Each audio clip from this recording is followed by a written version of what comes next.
Quelle est cette étude? Est-ce une démarche courante à l'INSEE?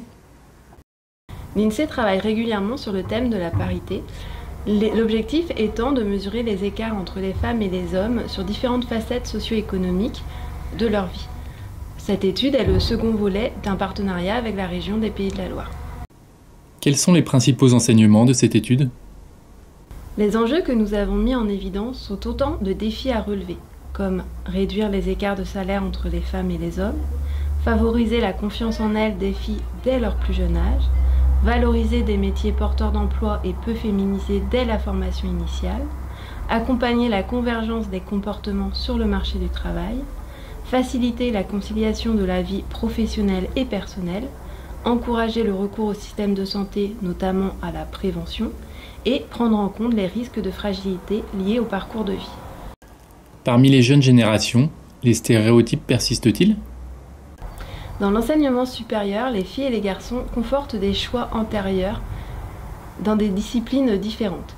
Les bacheliers vont s'orienter vers les disciplines scientifiques et le domaine de la production, quand les bachelières iront plus vers les filières des services et de la santé. Par la suite, exercent-elles les mêmes métiers que les hommes? Des stéréotypes sont encore fortement ancrés dans la société. Les femmes travaillent davantage dans le tertiaire et les hommes plus particulièrement dans l'industrie et la construction. Les salaires des femmes sont plus faibles que ceux des hommes. Logique, elles sont plus souvent à temps partiel.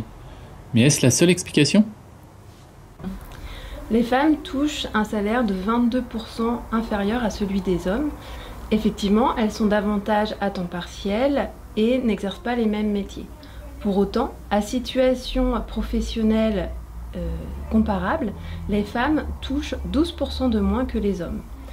Cela est lié à la différence d'expérience professionnelle, à l'ancienneté, à une éventuelle interruption de carrière, à la capacité à évaluer la valeur de leur travail ou à négocier leur salaire. Beaucoup de femmes sont à temps partiel pour s'occuper de leurs enfants.